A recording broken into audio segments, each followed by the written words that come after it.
You're listening to Unscripted, and I'm your host, Nell Daly.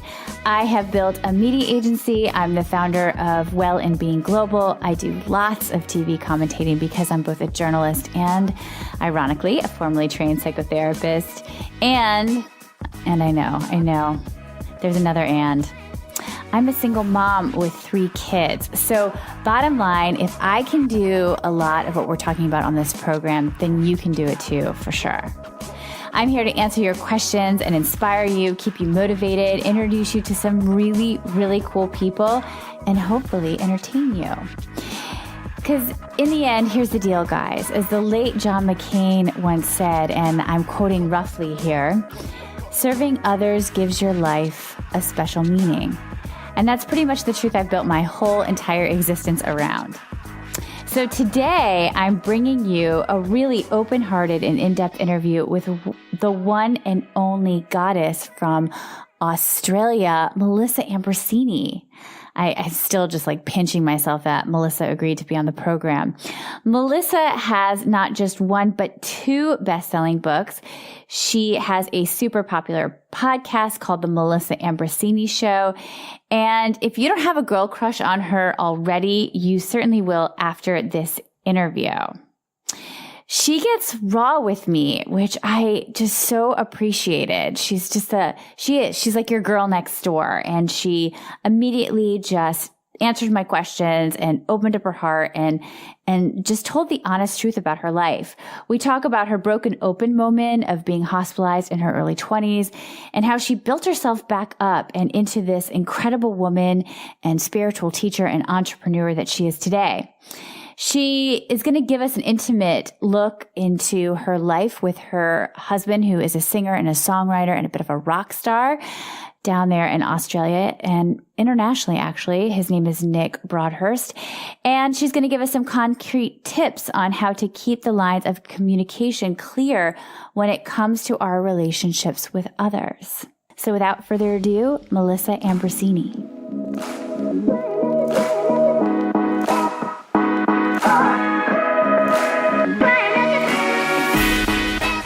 Melissa Ambrossini, it's so great to have you on Unscripted today, and I am so excited to talk to you about your new book that just came out, Open Wide, A Radically Real Guide to Deep Love, Rockin' Relationships, and Soulful Sex.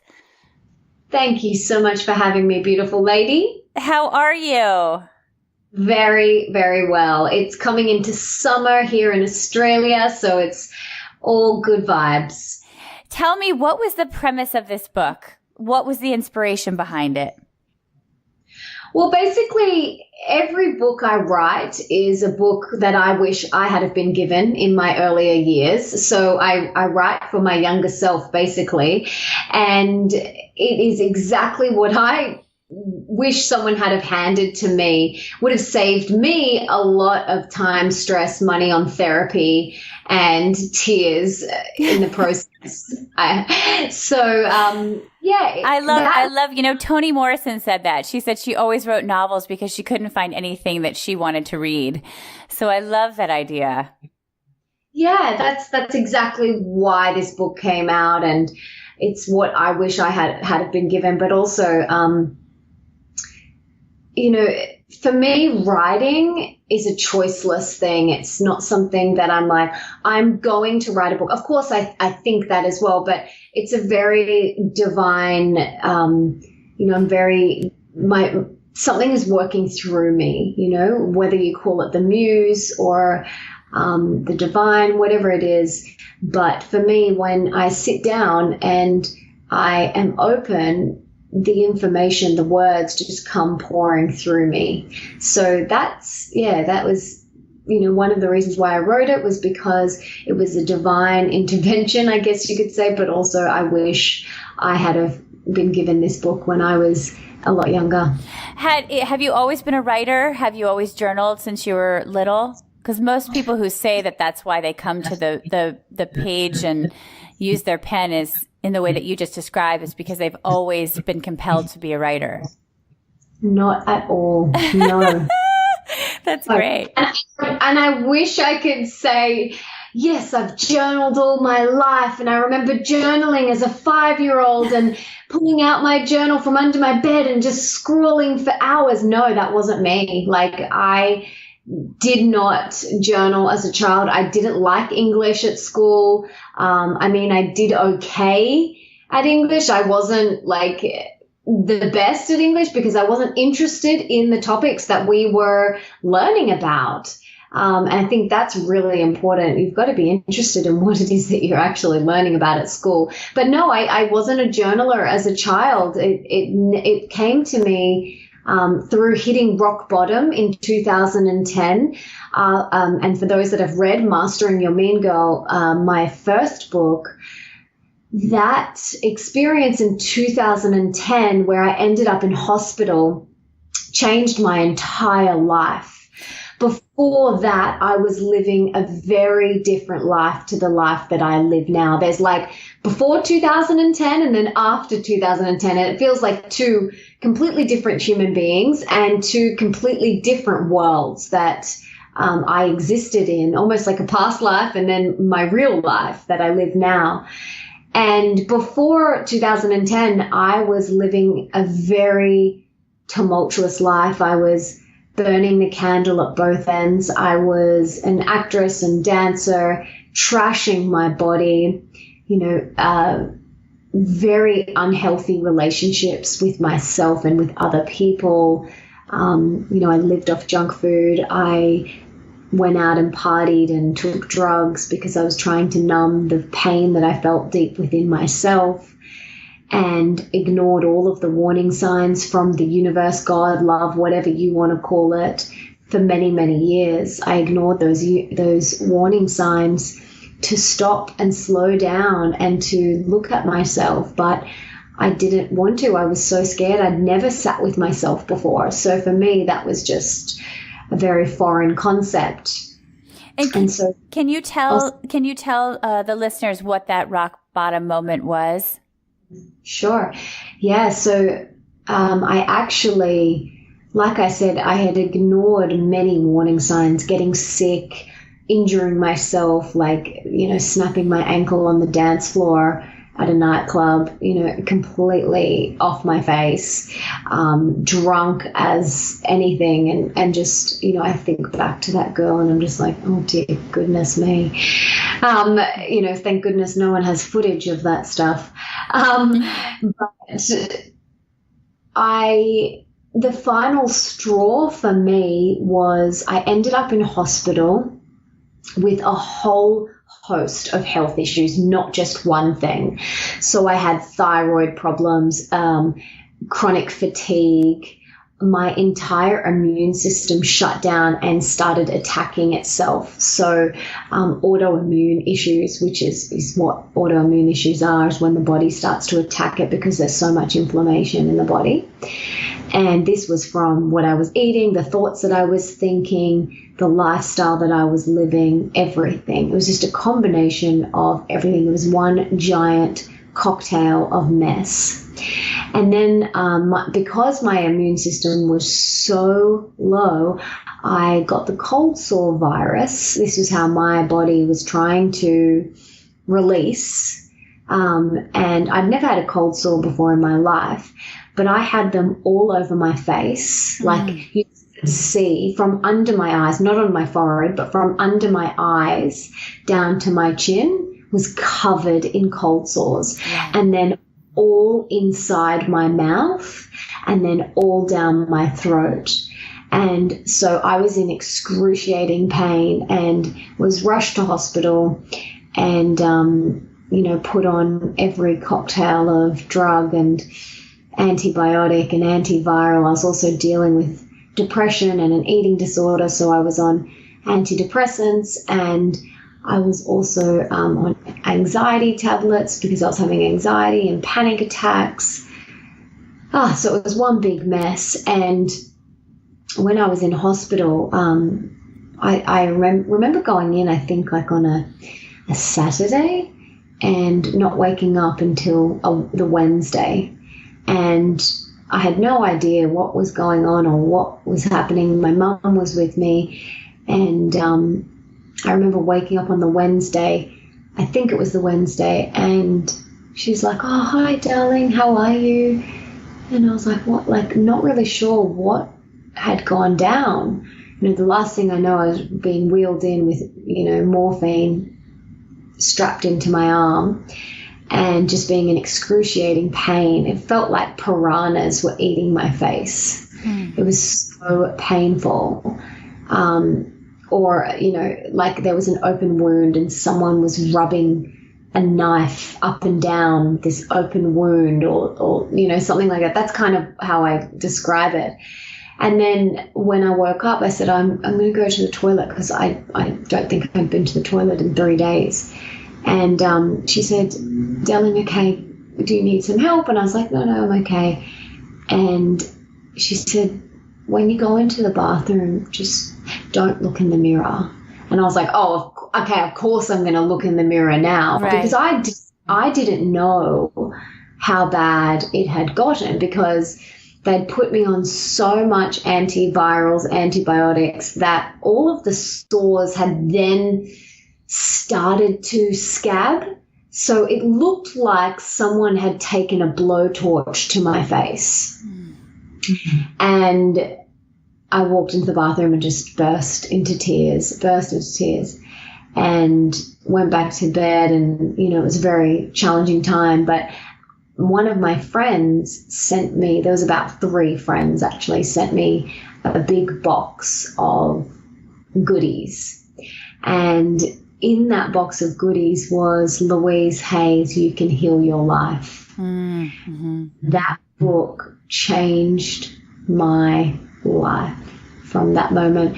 I was reading it, and there was all other amazing things in that box of goodies, like angel cards and a teddy bear and affirmations and, herbs and healing teas and healing creams and all these beautiful things. But the book was just amazing. They'd put it on an iPod for me. So I was listening to it, and I was listening to it every night in hospital. And I asked my mum to bring me a journal, and that's when I started journaling in that moment. So I just said, "Mum," because she went home, and I said, can you bring me up like just a book, an exercise book or whatever? I don't care. I just need a pen and a book. And I spent my days in hospital just journaling and journaling and journaling. And that was the first time I started journaling. And I began, writing, like, why haven't we been taught this? Like, why has no one ever told me that we create our own reality? Why has no one ever said this to me? And I turned to my mom and my dad who were with me, and I would say that to them as well. I said, why haven't you told me this? And there was a lot of sadness and a lot of anger there as well. But they would say to me, but we didn't know. We don't know. We didn't know. And now I realize that, they did the best that they could given the understanding and the knowledge that they had at that time. But for me, that began my journey for healing and going inward. And then from that moment, even though that was the darkest and hardest point of my entire life, there was a glimmer of hope. And I knew that if I sorted myself out, I'd live a remarkable life. And I do now live a remarkable life, one that I pinch myself every single day. My reality is better than my wildest dreams. And I'm so grateful to be here on earth. And I am so grateful for that rock bottom experience because it catapulted me onto my true path, which if I didn't get that wake-up call, I may be still dating men who treat me like a doormat, be a struggling actress who hates herself. Mm-hmm. Can I ask, that's incredible that you just opened up about that. And I know you opened up about the book, but what you just said was really, really very moving, Melissa. The question I have is, after you, what I call that, that's called sometimes a phoenix process. Right? Where you have these moments in your life where you have these broken open moments where you self-annihilate, or the universe conspires along with yourself and you burn up in the ashes. Your old life goes away. And as you said, there's this demarcation between your old life and your new life. The thing I'm curious about is so many people have that broken open moment, but what do you do after it? Like, what's the next few beats or the next few months or that first year out of it? How do you transition out of your old life into your new life? Because that's not always so easy. Oh my goodness, no, and it doesn't happen overnight. It doesn't happen overnight. And I think, I have a lot of patients who come into me in that space of their bottom, and they think, is this as bad as it's going to get? And you kind of know intuitively it is, but then you also know that there's a lot of struggle still left. And what's so difficult is that you already feel so weakened. It's asking people to move forward in a pretty weakened state, which takes a lot of courage. Absolutely. And for me, I realized in that hospital bed that we create our own reality, that we are the master of our destiny, that I was the one that got me in that hospital bed and I was the only one that could get me out.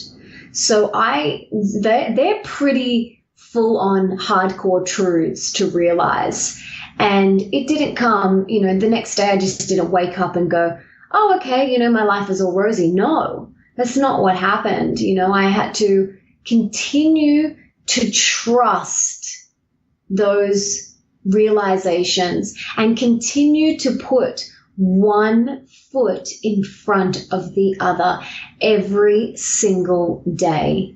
It was just about showing up every single day, one foot in front of the other, making slow and mindful baby steps. I started to nourish my body. I started to master my mean girl. I started to do work that I loved. I stopped trashing my temple. I started surrounding myself with inspiring people instead of toxic relationships that just wanted to go out and party. And it was a process, and it didn't happen overnight. It was a process. I had to really trust that inner wisdom that had been screaming at me for so long, which I had ignored, and I just followed it each day. Each day I followed that voice. And of course there was moments and days where, I felt like I was back to square one, but I got up, because for me, that rock bottom was the darkest and hardest time in my entire life. And it was exactly what I needed.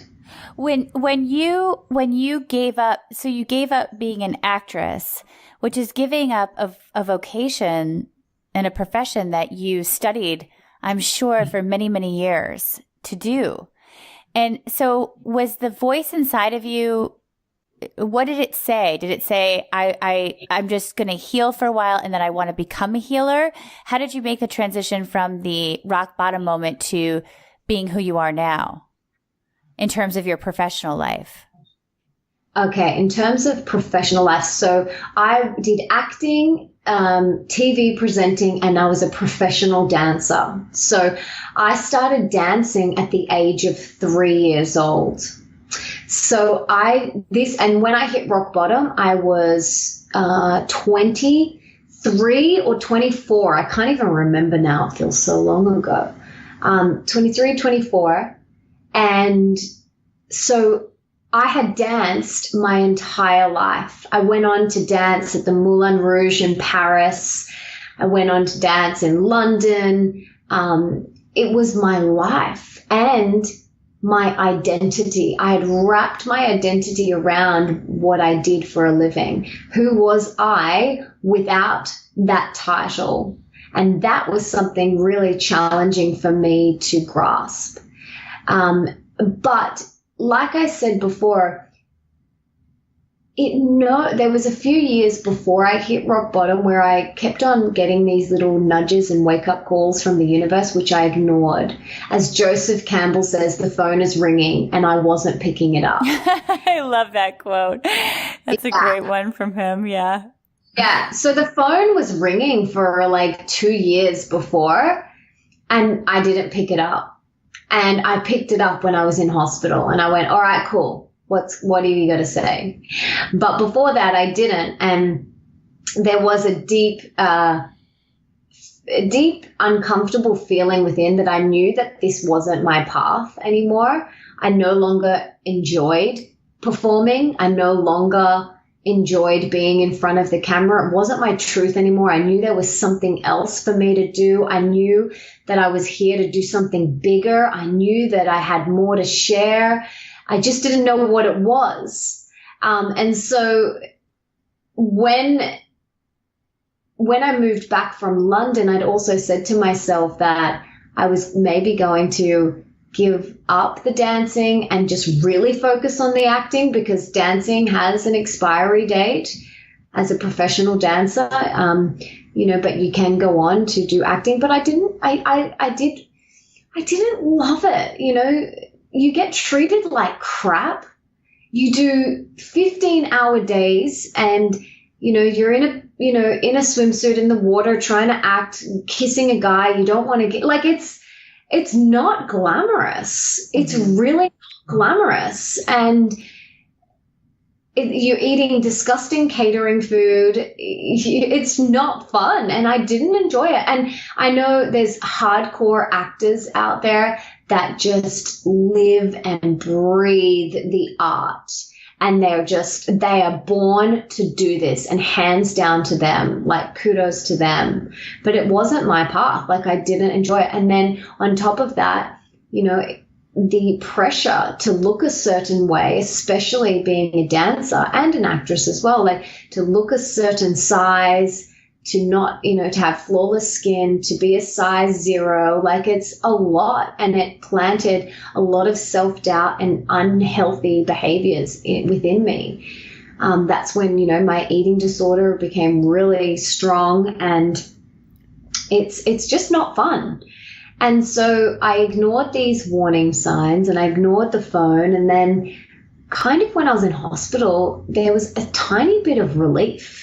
Like a little smidge of relief that I could now let go. I could let go. And I didn't know what I was going to do then. I didn't know. But I just began to follow that intuition, which I didn't know what my intuition was back then because I wasn't aware. I didn't have the self-awareness and the consciousness that I have now. Well, I also think that people don't, I think that one of the things that people don't realize, and it's because as people are waking up now, and it's becoming part of our vernacular to use these words.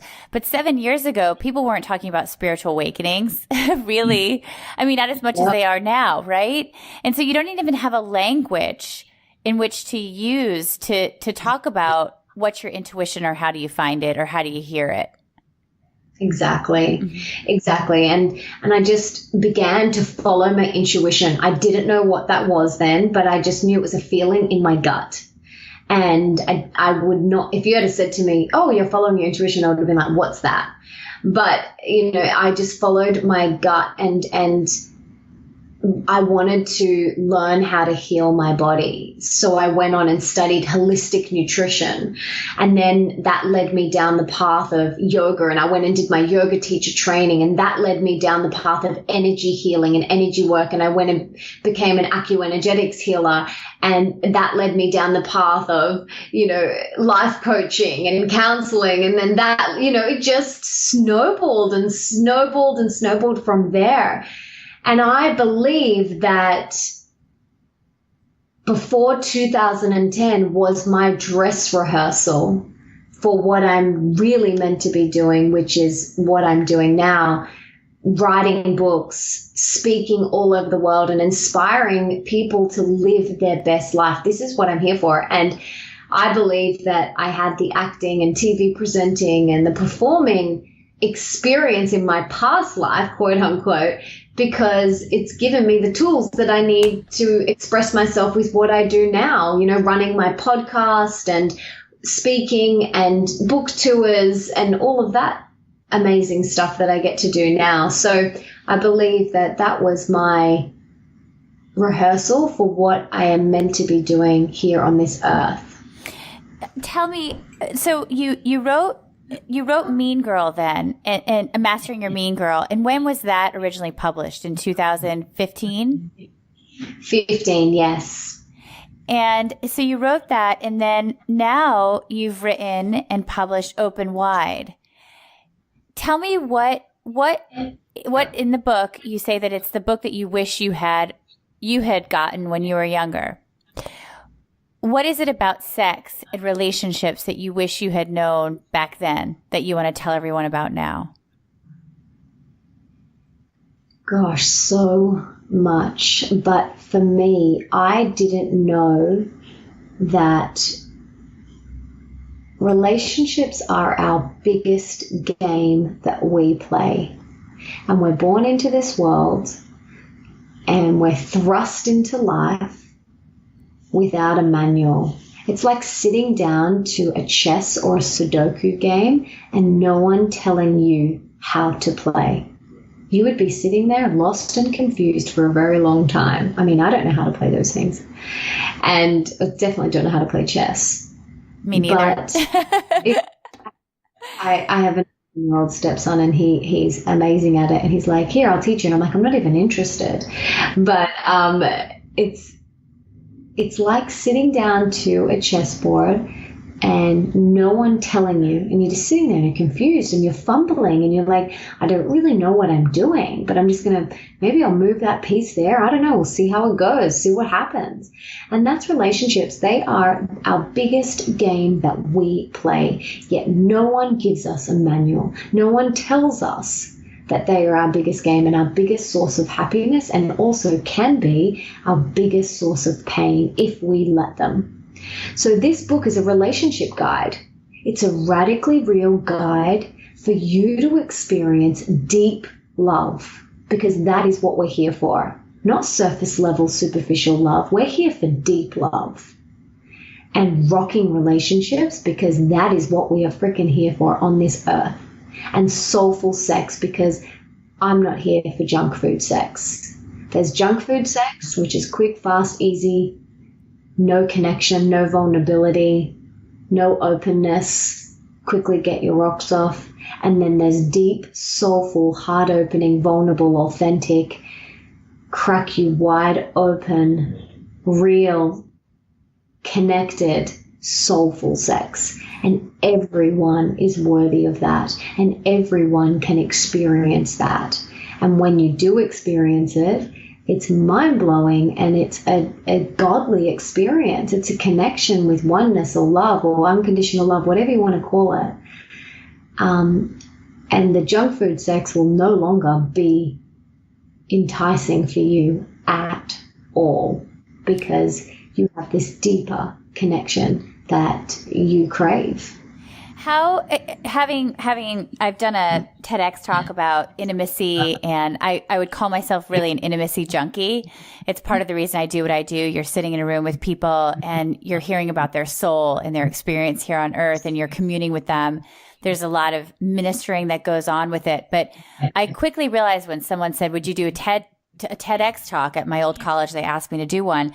I wanted to write about what was at the heart of my practice. What I really thought the tension was that everyone comes in with, and what we're all craving. And you're really onto something here, Melissa, is intimacy. We want intimacy with ourselves. We want intimacy with other people. We want deep love. And when we're not getting it, there's part of us that really is not thriving.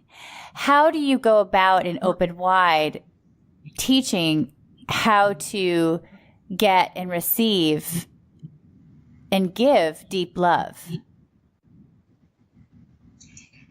Can you give us a few points of how, because it's not an easy thing. When I was actually writing the TEDx talk, it's not actually an easy thing to talk about in a way. And again, I think this speaks to what you said to your parents when you were in the hospital, which is, why didn't anybody teach me this stuff? Where's the language around this? And I've worked for people. I've done over 20,000 hours of private therapeutic practice with people. And, you know, we're always still trying to figure it out, but it's really this human question that isn't written about or talked about enough in public spaces. Absolutely. It's very taboo. It's especially soulful sex. Yeah. I mean, you had to leave yourself very vulnerable to write this book. Totally. are very vulnerable. And humans are hardwired for connection and intimacy. We crave it. Every single human being on this planet craves intimacy and connection, whether they want to admit it or not. Everyone desires that because it's in our DNA. It's what we all desire. So how do you get there? You've got to open wide. You've got to open your heart and open your mind, because if you are closed, you will not receive, you will not be open to intimacy, to vulnerability, to authenticity, because you're closed off. You can't even be 99% open. You've got to be 100% open. Like, what I do is I wake up in the morning, I take a deep breath, I place both of my hands over my heart, and I visualize my heart like a lotus flower opening wide. And I say to myself, I open my heart, I open my mind, because then I can go out into the world open. And then I will receive the gifts that the universe presents to me. But if I go out into the world closed off, I'm going to have a very different day to if I was to go out into the world wide open. So being open wide is the key to deep love, to rocking relationships, and to soulful sex. You can't have any of those unless you are wide open. You've done this well in terms of the trajectory of this book, because when I think about people I know, or even in my own circumstances or my patients, opening wide is really difficult if you hate yourself. Like, it sounds so obvious, but you have to do the mastering your mean girl almost before you open wide. And I say that though with one exception, or a kind of a huge exception. There's that cliche out there all the time that we hear that is, if you don't love yourself, you can't love anyone else, or you won't let anyone else love you, which I was just recently at a conference, at a seminar with one of my spiritual teachers named Francis Weller. And he said out loud, I think that's bullshit. And I've actually said that to patients before, because sometimes when you are, I hate this word, but broken, and feel terrible about yourself, you're so vulnerable at that stage that you drop enough defenses to let somebody in who loves you, and you accept it, because it's almost as if you're a child. You don't have the strength or the energy to reject them. And that can be an incredibly healing experience. But with that said, I do think that I just love the way you've done this, because you have to master the mean girl on so many levels to be able to go out and allow yourself to be vulnerable. Absolutely. That's why the whole first section of the book is about reconnecting with yourself, dialing up your worthyometer, and loving yourself unconditionally. Because when you have all of those three areas, filled right up, then watch your relationships flourish. Like, they are going to be beyond your wildest dreams. But you've got to do that work within yourself. You've got to take responsibility. You've got to do your own spiritual sit-ups first. And now, people don't know this if they don't know you, but one of the things that's really crucial in your life is your husband. So can you speak a little bit about when that relationship came in? Did you feel like you called him in? And how big of a part did he play in Open Wide?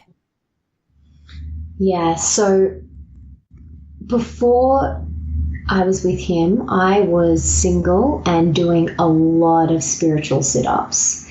There was a lot of peeling back the onion layers. There was a lot of practice. There was a lot of meditation. There was a lot of self-love. There was a lot of journaling then. There was a lot of inward There was a lot of, spiritual healing and letting go of old stories and letting go of blockages that I had created in my body. So I was doing a lot of spiritual sit-ups before I met him. And then I got to a point where I actually read another book that changed my life, my relationship love life, and that was Dear Lover by David Dieter. And he talks about this type of love. And I was reading it and I thought, that is the love I desire. That type of love. That is what I want, where you are just so authentic. You are open wide. You are vulnerable with each other. You are a team. There's unconditional love. There's acceptance. There's no expectations. There's unity on all levels. And so I read this book and I was like, yep, that's what I want. And then I started journaling about my love.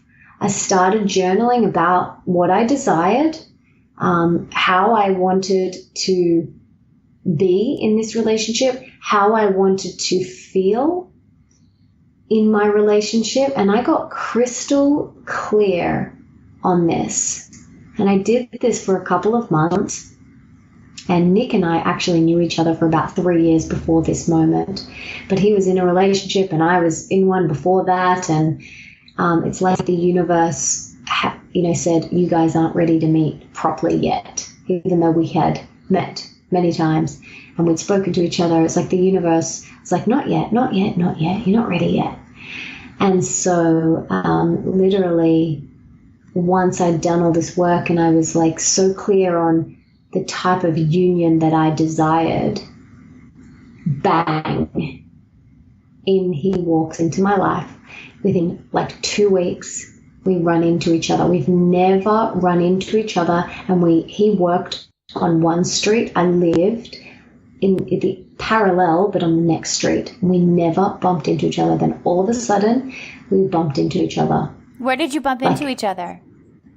Just on the street or at parties or events or in an organic cafe.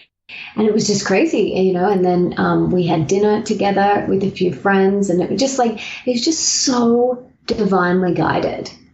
And I remember the first time at this dinner party, I just sat eyes locked and I was like, whoa, like I just couldn't get enough of his story. Like I wanted to know more about him. I wanted to just know everything. I was like, and then what happened? And then what happened? And then tell me this and then keep going and then keep going. And it still didn't really click to me right then. And then a few days later, we saw each other again and it was just deep, open, esoteric conversations, very open. And I actually interviewed him for a series I was doing, and this is really embarrassing, but I'm going to tell you. I love it. You got to tell it. I love these stories. They're the best. So he was actually reading The Way of the Superior Man at the same time that I was reading Dear Lover, both by David Dieter. So just by coincidence. Just by coincidence. This was like a few months before we met. We were both reading the same book. Like he was reading the male version, I was reading the female version of the same book, which was we found out and we discovered once we were together. But anyway, I interviewed him for this series because he is quite a famous musician here in Australia, all over the world, but we live in Australia, so he's quite a famous musician. And I wanted to interview him about his journey. So he came over to where I was living, and I knew, I was like, oh God, like I had this feeling within me. And as he left, I leant against the door frame, twirling my hair, and I was like, so do you have any like cute friends, like kind of like you? And he was like, yeah. And I was like, and then when the door closed, I was just like, oh my gosh, I cannot believe I just said that. What an idiot. What an idiot. But anyway, I was like, whatever. And then a few days later, he texted me and he's like, do you want to come and do yoga and meditate with me down at the beach? And you're like, yeah, but not with any of your friends that I really don't want, actually. And I ended up going down to the beach and we sat there for 3.5 hours, totally eyes locked, immersed in each other's gaze. We didn't look up once. We just sat there and spoke. And I think we were broken. Our gaze was broken by my alarm that was telling me that my parking had expired. And I just knew something was pretty special. And then a few days later, we met down at the beach again and we had another like 3 or 4 hour conversation. And then that's when we went really deep and we were talking about, you know, our beliefs and, you know, being in an open relationship. And because we had these conversations and we were speaking about Tantra and all of our different experiences that we'd had, we were so open with each other. There was no expectations. And when you come together with no expectations with someone, that is when the magic happens. That is how a divine union occurs. And I knew, I was like, we've been together in past lives. I know you. It was so familiar. It was like coming home. It was, I know I have met him before. I just knew it. And then like a few dates later, I knew we were going to get married. Even though before that, before I'd done my little spiritual work, before I met him, I didn't believe in getting married and I didn't want to have kids. And he didn't either. He already has a beautiful son who's 11 and he's already been through a marriage and a very tumultuous divorce. So he was kind of like done. And then when we came together, both of us were just no expectations. Neither of us wanted to get married. Neither one of us wanted to have any more kids. And it was just fireworks. It was just like unity and like the final puzzle piece just clicked into place. And I said to my best friend, I'm going to marry him on the second like dinner date that we had. I said, I'm going to marry him. And then 2 weeks later, he proposed to me.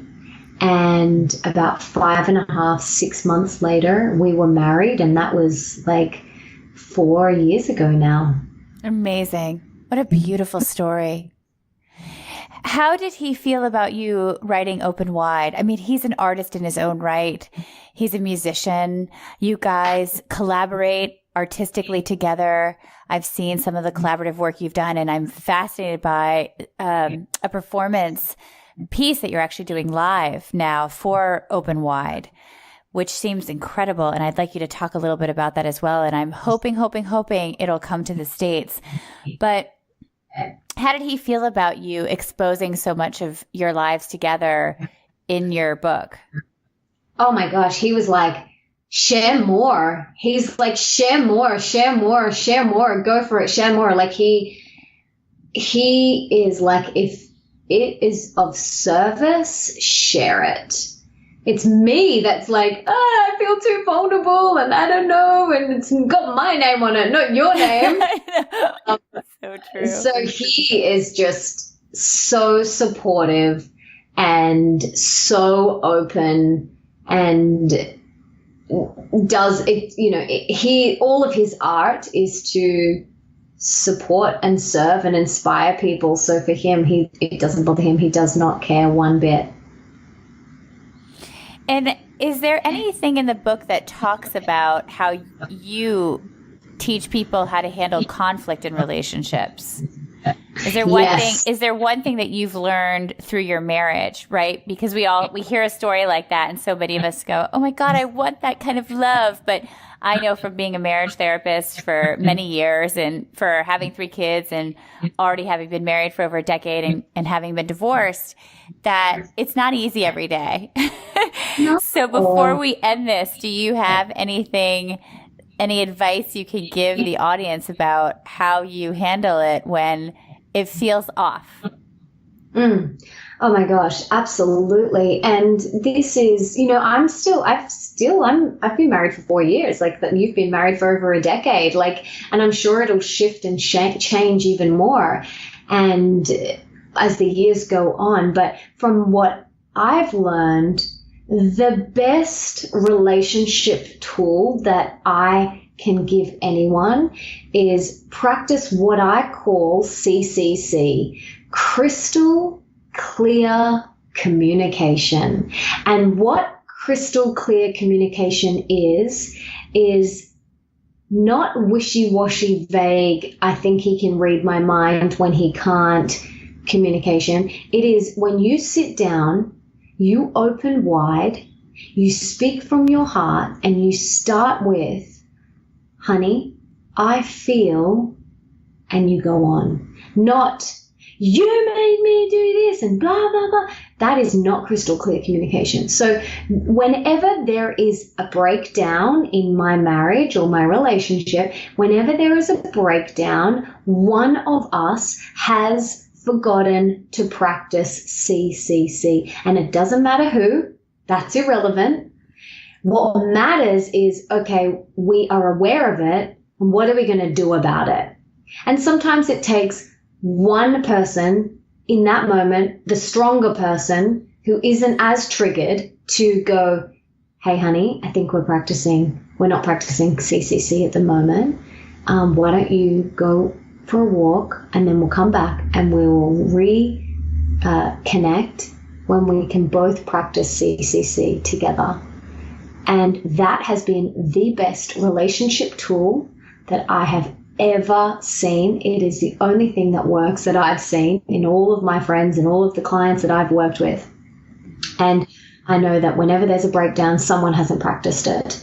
And it's a conscious daily practice. And there's also so many other things that you can do, which I talk about in Open Wide, to keep the relationship fresh and to keep it alive. And, especially after 10, 20, 30, 40 years, like, there's so many things that you can do, which I give lots and lots of tips. And I've done so much research on this, and this is what I practice in my own relationship. But even then, that still requires crystal clear communication, to sit your husband down and say, hey, honey, I'm feeling like I'd really like to spice up our sex life. I'd really like to try a couple of things. That's crystal clear communication, not giving them the silent treatment for 3 weeks, thinking that they should know why we're pissed off. No, we've got to sit down and we've got to say, hey, I'm really feeling like I would love to explore this with you. I'm feeling like, our sex life is a little bit robotic, or I'd just like to mix it up a bit. What do you think about trying this? Or what do you think about going and practicing this technique, or looking at Tantra or something like that? But that requires crystal clear communication. So that, if you guys can walk away with one thing, pick up the book and read about crystal clear communication and start practicing that in all your relationships. Can I ask you, I love what you're saying about the crystal clear communication, and I really enjoy how it's bleeding into conversations about sex, because so many times it's really difficult for people to talk about sex or what's going on in the bedroom. There's a lot of shame, there's a lot of doubt, there's a lot of misinformation. And I talk about sex a lot on the show, and I say that people talk about 5 things in therapy. They talk about fear, love, money, sex, and God. And I just have a question to ask you, though, because you came to your marriage from a very spiritual place. And as the world is opening up and it's changing, do you guys have conversations about consensual non-monogamy? Do you talk about that in the book? Do you start to talk about the new paradigm that's shifting away from necessarily the paradigm of marriage and monogamy to polyamorousness, polyamory, open relationships, open marriages? Yeah, but for me, I am a serial monogamist. Like, I am deeply committed to my love and to my relationship. But if you want to have an open relationship and your partner does, and that works for you guys, practice crystal clear communication and do what feels right for you. But for Nick and I, we are both serial monogamous. We are so deeply committed to each other. We are a team. We share a child. You know, it's for us, there is no other way. And we just, being with other people is just doesn't even, I don't even think about it because it doesn't enter my reality ever. I have no desire. It's interesting because one of the things that I also have become sort of obsessed with personally recently about relationships and marriages is when you're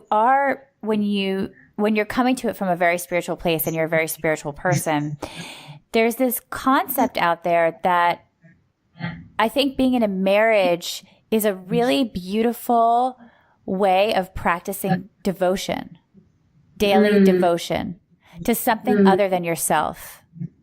And if you can approach the relationship from that spiritual point of view of saying, I'm going to devote myself in part to this relationship, in part to this person, and I'm going to make that almost a spiritual practice, the spiritual practice of devotion, there's something incredibly enticing to me about that and beautiful. And I didn't know that when I was 25 at all, when I first got married. That didn't even cross my radar, the language around this. But now I'm 42. I just turned 42. And that's very compelling to me as I move forward in my life, to find a partner or to be in partnerships where people are very devoted to each other. And it's a spiritual endeavor. Absolutely. Devotion and commitment and team. You are a team. And it's like with children, you are devoted to them. And same with your partner. You are devoted to them, and you're committed to them. You've signed a contract, like, you know, physically, emotionally, spiritually. I signed a contract, and although it may seem, or sometimes society just says, "Oh, it's easier, just walk away. The grass is greener," but no, the grass is greener where you water it. And relationships take time, energy, investment, love, just like the soil of your plant. It needs to be nurtured. It needs the right amount of sunlight. It needs love. It needs care. So do all of your relationships. And this is what we talk about in Open Wide. You can't expect to have beautiful, open, deep, rocking relationships if you're not going to tend to them. You've got to invest time, energy, love, water that plant, give it the right amount of love and attention, and then you will be so rewarded with beautiful relationships in your life. And that's, for me, you know, many years ago, I thought, why don't I have soul sisters? Why aren't they just coming to me on a silver platter? No. Was I putting in any effort? Was I putting in any love? The answer was no. So now, you know, every relationship for me, I invest my whole heart, because then that's when the real magic happens. I totally agree with you. And the one thing I do want to say there, though, is that I think people really struggle. And this goes again back to Mastering Your Mean Girl. So you've created sort of this beautiful circle in both of those two books, that you also have to know when it's not right and when to cut bait and when to let go. Right. And I think so many people really struggle with that because they have signed that contract, and it's incredibly painful to make that choice. But you have to love yourself enough, and you have to hear that voice, that whisper inside of you, that knocking at your soul. If it's telling you over and over again, after enough time has passed, after you've thrown everything in the kitchen sink at it, especially if there's children involved, that it's not your path anymore, that they're not sharing your path anymore, and that it's time to move on. And that's really hard to do. You really have to dig in and do the work and hear that, again, what we call that intuition inside of you to say, I have to, this relationship has run its course. And some relationships do. Many relationships in our life simply run their course. And I also want to point out there that we don't always have to eviscerate the other person when we want to let go. So often we do that to justify why the relationship is ending, but sometimes you've just grown apart and it's okay. That person's still a wonderful person. They could be a wonderful father.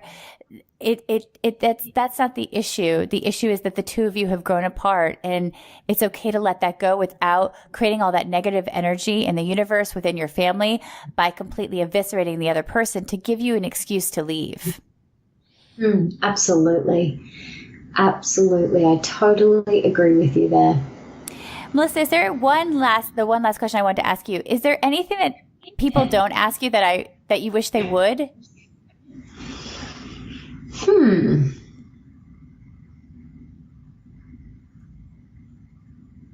Is there anything that you kind of leave that's been left unsaid that you wish people asked you about yourself? Not so much about myself. I'm a very open book. Yeah, I do. I write about my most intimate things in my books. So I'm a very open book and open to talking about anything. But I guess what I do want to leave everyone with is you didn't come here to suffer. You didn't come here to be mediocre, to hang out in your comfort zone, to have mediocre relationships. You came here to grow and evolve to your fullest potential. You came here to experience deep love, rocking relationships, and soulful sex. That is your birthright. And when you open wide to that being a possibility, that is when the magic happens. So open wide. Allow yourself to experience all the juiciness, all the goodness of life, because we all deserve it. Oh, Melissa.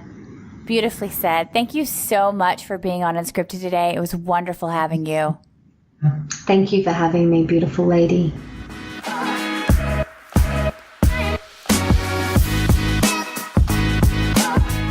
I just want to again thank Melissa so much for being on the show. Be sure to check out her latest book, which is called Open Wide, and it's actually now on my nightstand. This beautiful book, Open Wide, is available where books and ebooks are sold. So go out and get your copy, and you can also find more about Melissa and everything that she has going on at melissaambrosini.com. And hey guys, if you like this podcast, I hope you consider subscribing to it, sharing it with your friends, and showing it some special love, especially on social media. That would be awesome. Reviews are everything. They're like gold to podcasters. So any reviews, I would greatly appreciate it, as would my team. And I want to thank our producer, Corey Pechkovsky, our sound editor, Walter Eggers, and all of those at Teachable HQ who have made filming the podcast episodes possible, which will be coming up later in September. That's right. We're going to be filming all the shows live out of a studio that's incredible. It's sick, actually, in Union Square in New York City. So I'll be telling you guys more about that in the weeks to come. So if you want to stay in touch with us or learn more, you can follow us. You can look us up on Well and Being Global. I'm on Nell Daily, at Nell Daily on all the usual suspects like Facebook and Instagram and LinkedIn. And more importantly, of course, is that I hope you heard something today that moved you and inspired you to learn and to grow, to evolve. And I know I hate this sounds cheesy and cliche, but I'm going to go for it because there's a lot of truths in cliches to love yourself and others just a little bit more deeply and to be in service to something other than yourself. Peace out until next time, guys. Have a great one.